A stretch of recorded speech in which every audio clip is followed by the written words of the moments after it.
Et donc j'ai décidé de faire cette vidéo sur la Super League, car c'est un thème qui me tenait vraiment à cœur. Même si ce thème est mis de côté ces derniers temps, on n'en parle plus, ou presque plus. Donc ça sera une vidéo difficile à réaliser, notamment par l'extension du sujet, car on pourrait parler de ça des heures et des heures et des heures. Donc je vais essayer de la structurer et de la synthétiser le mieux possible, et de la faire la plus courte possible. Donc tout d'abord, en premier point, j'aimerais dire que cette vidéo, je ne la fais pas en tant que supporter barcelonais, je la fais en tant que supporter du football en général. Bah, parce que le foot, à l'heure d'aujourd'hui, ça fait partie de ma vie. Je vis avec le foot, je mange du foot, je dîne du foot, je bois du foot. Je suis tout le temps attentif aux transferts, etc. Donc, ce que je voudrais avouer, c'est que moi, au début, j'étais totalement contre la Super League. Je faisais partie de ceux qui disaient que ça allait détruire le foot, que ça allait changer le foot, mais en mal, etc. Mais j'étais pas dans l'excès du genre, dans l'idée du romantisme, oui, ça détruit le foot pour les petites équipes, etc. Donc, avec ça, ce que je veux dire, c'est que dès le début, on a essayé de nous vendre comme quoi, dans l'histoire de la Super League, les méchants étaient les créateurs de la Super League, c'est-à-dire Florentino et les deux autres équipes, que ce soit le Barça, la Juventus ou Manchester City, etc. Que eux-mêmes, l'UEFA et la FIFA sont encore pires. On nous a embobinés avec des maillots du genre Earn It, Football for Defense, des menaces en l'air à la Juventus, le Barça et le Real Madrid, comme quoi ils avaient pu jouer dans leurs championnats respectifs. Et en balançant des idées hypocrites sur le romantisme du football, des choses comme ça, ils ont réussi à, comme je l'ai dit tout à l'heure, ce sont des génies, ils ont réussi à embobiner tous les supporters du football européen par le simple fait que la Super League se basait sur le fait de mettre les 12 équipes avec le plus de supporters en Europe. Et juste pour ça, et en lançant un message du romantisme en disant que le football mettrait à l'écart les petites équipes, des messages comme ça, ils ont réussi à endoctriner toute l'Europe. Et donc, ils ont vu que les supporters, ils ont suivi leur logique, entre guillemets, leur façon de voir. Alors qu'en vrai, c'est même pas des façons de voir, c'est juste le fait qu'ils n'auront plus le pouvoir sur le football avec la Super League, ce sera les 12 clubs, enfin les 12 clubs originaires qui auront le pouvoir sur le football au lieu d'une organisation comme l'UEFA ou bien la FIFA. Donc on peut le voir, tout ça c'est tout un mélange d'hypocrisie, de cynisme, c'est du n'importe quoi. Heureusement ça c'est du football, mais le pire c'est que ça arrive quotidiennement, ça arrive dans des autres domaines, des choses les plus importantes, que ce soit politique ou sociale, et comme ça. Donc maintenant que les équipes, la plupart des équipes plutôt, sauf le Barça, le Real et la Juventus, maintenant qu'ils ont abandonné le projet de la Super League, bah déjà c'était un projet en phase bêta, donc je ne vois pas où est le problème tout simplement. Parce que je vois les gens qui se plaignent comme quoi, oui, il y a 12 clubs qui changent jamais, je sais pas quoi, c'est un projet en phase bêta, tout comme la Coupe d'Europe à son époque, ou l'Europa League, ou la Ligue des Champions. Ça commence d'une façon et en fonction des années, ça change. C'est logique. C'est un projet en phase bêta. Mais maintenant qu'on a réussi, enfin maintenant que les clubs sont partis, si on ne fait pas la Super League, ce qu'on va réussir à faire, c'est quoi? Déjà, enrichir les clubs États, les clubs du type City ou Paris Saint-Germain. Par conséquent, à ce moment-là, on verra que la méritocratie que nous avait vendue l'UEFA, comme quoi les petites équipes, je sais pas, le romantisme, etc., n'existera plus. Pourquoi? Parce que les clubs États, Paris Saint-Germain et City ont tout l'argent. Parce que, croyez pas, là, City et le Paris Saint-Germain, Chelsea et des équipes comme ça, ils n'ont pas endetté. Hein. Ils n'ont pas de dette. Le Covid, à eux, ça ne leur a pas affecté. Hein. Donc, croyez pas que le foot est sauvé ou, je sais pas, on a sauvé le football. Non, non, rien à voir, rien à voir. Parce que je vous rappelle que l'UEFA et la FIFA sont toujours au pouvoir. Hein. La FIFA, pour la Coupe du Monde de Qatar, ils font mourir des milliers, des milliers, des milliers de personnes juste pour réaliser la Coupe du Monde. Par des travaux à des températures insoutenables, que ce soit 40 degrés, 36 degrés. Donc, ce que je veux dire, c'est qu'ils font mourir des gens pratiquement tous les jours, des milliers, des milliers, des milliers, pour une Coupe du Monde. Déjà, ça, on n'en parle pas de ça. Pourquoi ils nous parlent pas de ça? Ils nous parlent de romantisme, je sais pas quoi. À un moment, faut arrêter avec toute cette hypocrisie. Est-ce que les gens regardent Lens, Brest? Non, des petits matchs comme ça, on les regarde pas. Les gens, ce qu'ils veulent voir, c'est Lyon-Paris, Barça-Real. Et ça, à la fin, on le voit dans les revenus des télévisions pour les matchs, pendant les matchs. Les gens, qu'est-ce qu'ils regardent de plus? Un Barça Real ou ou un, je sais pas moi, un Retafe Eibar, bah, un Barça Real. Arrêtez de vous mentir. Donc, ce dont le football a besoin, c'est bah, dans l'aspect économique et sportif, c'est de garder les deux clubs, Barça et Real Madrid, au sommet. Car si tu n'as pas Barça et Real Madrid, bah, le football va couler. Parce que maintenant, avec le Covid, bah, ils sont endettés. On voit le Barça, ils ont une dette de 1 milliard plus de 1 milliard. De Real, ils ont une dette de 900 millions. Et puis tu as des équipes comme Paris Saint-Germain et City, ou Chelsea, ou des équipes comme ça qui ne sont pas endettées, vous avez compris. Et après, on ose nous parler, nous donner une leçon de méritocratie. Mais je suis désolé, mais le Paris Saint-Germain, avant le Qatar, c'était quoi? Dites-moi. Vous, dites-moi en commentaire, qu'est-ce que c'était le Paris Saint-Germain avant le Qatar? Et aussi le Manchester City, par exemple. Qu'est-ce que c'était avant l'arrivée des riches, entre guillemets, hein. Qu'est-ce que c'était, dites-moi. Parce que, à ce que je sache, Manchester City ni le PSG ont aucune histoire. Après, ça nous parle de méritocratie. Ils n'ont pas d'histoire. Alors que maintenant, alors que dans cette Ligue des Champions, qu'est-ce qu'on a vu en demi-finale? Paris Saint-Germain, club État. Chelsea, club État. City, club État. Et finalement, le Real Madrid qui n'est pas un club État. Je suis désolé, ça nous parle de méritocratie et tout ça. Est-ce que c'est de la méritocratie le fait qu'un club qui est bourré d'argent, qui a de l'argent partout, soit en finale de Ligue des Champions? Parce que là, quelle est la finale de Ligue des Champions? Chelsea contre Manchester City, deux clubs État. Je suis désolé, non. Parce que est-ce qu'ils ont fait quelque chose pour mériter autant d'argent, pour mériter d'être là où ils sont? À part ramener des Qataris ou des Chinois, mettre l'argent sur le club, ils n'ont rien fait, ils n'ont pas d'histoire ni rien. Alors que le Barça et le Real Madrid, pendant 70 ans, ça fait 70 ans qu'ils sont au sommet, ils sont au-dessus de tout le monde. Et ça, c'est de la méritocratie, par exemple. Alors, arrêtez de nous vendre l'idée de méritocratie, de romantisme, je sais pas quoi, comme quoi des équipes du genre Eibar ne peut pas aller rêver de la Ligue des Champions ou de l'Europa League. Non, non, je suis désolé. Je répète, quelle est la finale de la Ligue des Champions cette saison? City contre le Chelsea, deux clubs État, deux équipes qui ont de l'argent pour rien. Mais c'est littéralement ça, pour rien. Donc arrêtez de mentir aux gens et les gens arrêtez d'être hypocrites parce que si on continue comme ça, le football va vraiment être détruit, mais pas par les Super League, par nous-mêmes, par les supporters, par l'UEFA et la FIFA, des choses comme ça. À un moment ou à un autre, on verra l'écart de niveau entre les clubs État et les clubs normaux. Car au moment où il faudra faire des gros transferts, des gros achats, bah à ce moment-là, le Barça, le Real, l'Atlético de Madrid, la Juventus ne pourront plus affronter des gros achats comme ça parce que déjà de un, ils seront endettés. De deux, bah ils n'auront pas la somme d'argent qu'auront les clubs État du genre City et Paris. Et de trois, chaque année qui passera, qui suivra, ils sont en baisse économiquement. Donc ça se fait pas. Par exemple, le Barça, au moment où ils devront affronter la prolongation d'Ansu Fati, par exemple, en plus Ansu Fati, son agent c'est Mendes, bah à ce moment-là, s'il n'y a pas la Super League et les clubs continuent à s'endetter à cause du Covid, etc., à ce moment-là, facilement, comme ça, pour rien, comme ça, parce qu'ils veulent. Par exemple, le Paris Saint-Germain pourrait très bien prendre Ansu Fati et le garder pour eux. Pourquoi? Parce que t'as pas la somme correcte, adéquate pour le garder.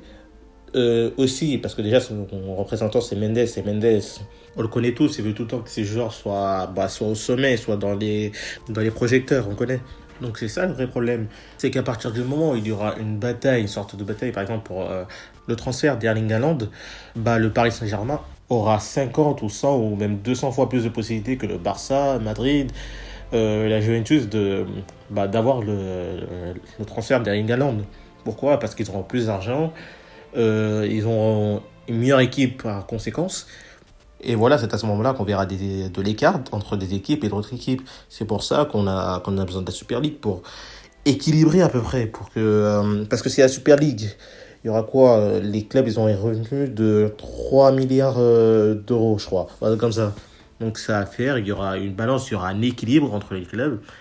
Et comme il a dit Florentino, il y aura un flux qui permettra, par exemple, on prend le FC Barcelone, il y aura un flux qui permettra aux équipes du championnat espagnol d'avoir droit à une certaine somme d'argent que gagnent des équipes représentantes du championnat espagnol, qui sont le Barça et le Real Madrid. Donc je ne vois pas vraiment où est le problème. Et je répète, ça c'est un projet en phase bêta, c'est le début. Après ça changera en fonction du temps.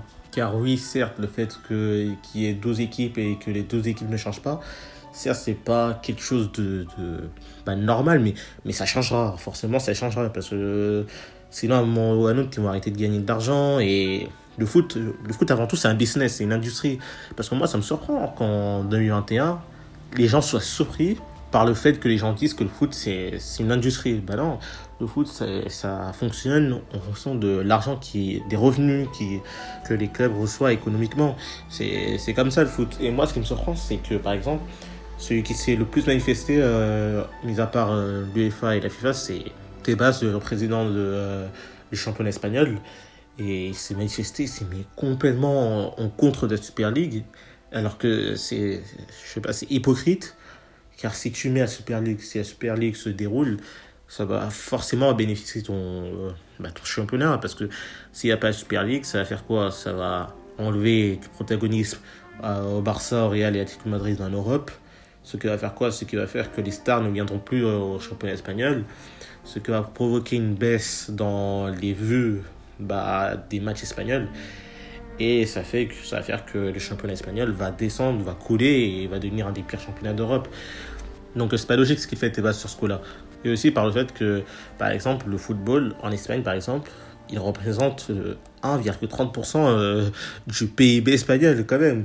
C'est-à-dire que si le football baisse en vue, comme il a dit Florentino, il a dit que le football intéresse de moins en moins à cette génération-là. Les matchs, des fois, parviennent à être trop longs pour les jeunes, etc. Mais tout ça, si tu perds des stars, des joueurs comme Erling Haaland, parce que déjà, le championnat espagnol, il a eu la chance de pouvoir accueillir des joueurs comme Messi et Ronaldo. Car ce sont été les deux joueurs qui ont le plus marqué toute l'histoire du football, c'est ça. Donc si à un moment donné, tu arrêtes d'avoir des stars et tu ne parviens plus à acheter des Messi, Ronaldo, et tu ne peux plus acheter Mbappé et Haaland et des joueurs comme ça, ton championnat il va tout simplement couler. Et si ton championnat coule, ça voudrait dire que le PIB, au lieu d'être à 1,30%, il va baisser à 0,05%. Donc par conséquent, les habitants du pays, par ton égoïsme et ton manque d'objectivité, ils devront payer plus d'impôts. Et maintenant, je mets cette image pour montrer les revenus du Manchester City par rapport aux autres. Donc on peut voir un énorme écart entre Manchester City et les autres équipes. Et si vous, l'UEFA et ceux qui défendent tout ça, là, vous appelez ça de la méritocratie, je suis désolé, soit on ne parle pas la même langue, soit c'est moi qui est devenu fou. Mais c'est ça, tout ça me dépasse. Ça dit c'est fait que pour l'argent, je sais pas quoi d'argent. Oui, le foot c'est de l'argent, c'est un business, c'est une industrie. On a eu droit à des déclarations de la part de Luis Figo en parlant de cupidité. Mais tu te fous de moi, Luis Figo? Toi, mais t'es un joueur t'étais capitaine du Barça. Tous les supporters étaient avec toi, on était tous sur toi, on était avec toi. Et toi qui es parti au Real Madrid pour de l'argent, tu te permets maintenant de parler de la cupidité, mais non, tu te fous de moi, toi. C'est quoi cette hypocrisie? C'est dégoûtant. Cette façon de mentir aux gens de la sorte, je comprends pas, mais comment on peut faire ça? Comment? Tout ça, c'est un populisme, c'est dégoûtant.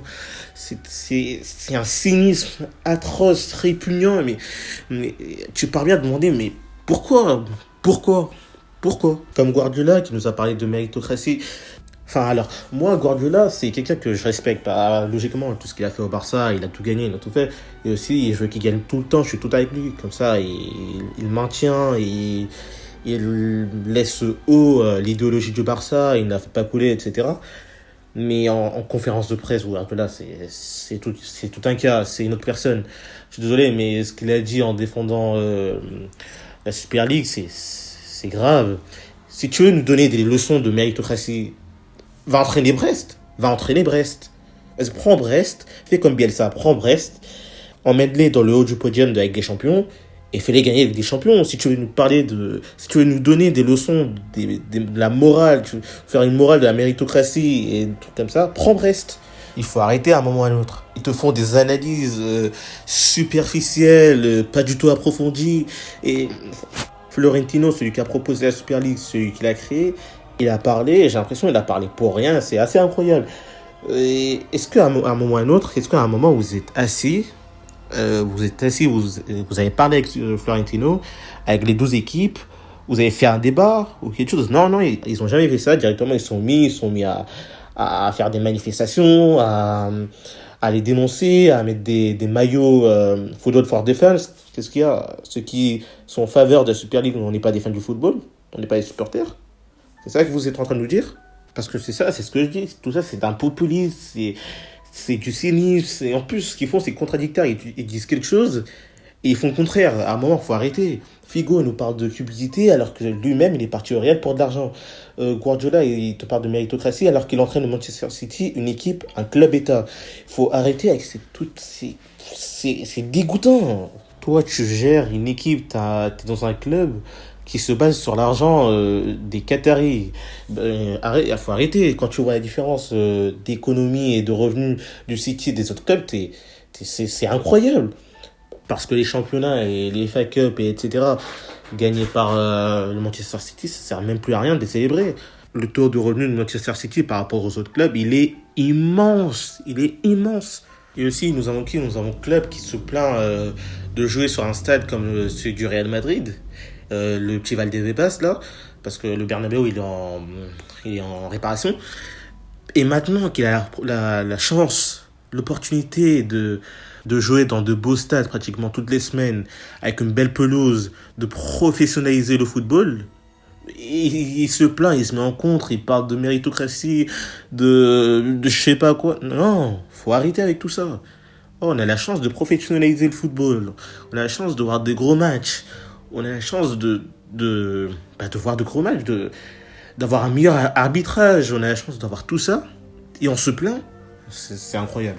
C'est incroyable. Moi, ça me dérange pas, ça m'énerve pas que pour le football, mais aussi pour le reste des choses. Tout ce populisme, ce cynisme, cette hypocrisie, tu le vois de partout tu le vois ça. Et ensuite, après, quand tu as des vies humaines qui sont appliquées, là, c'est là qu'on se dit, oui, il fallait pas faire ci, il fallait pas faire ça. Et là, on se rend compte de tout ça. Mais sérieusement, faut arrêter avec tout ça. Donc, sur ce, je m'arrête ici. Laissez vos impressions dans la caisse de commentaires et à la prochaine et la paix sur vous.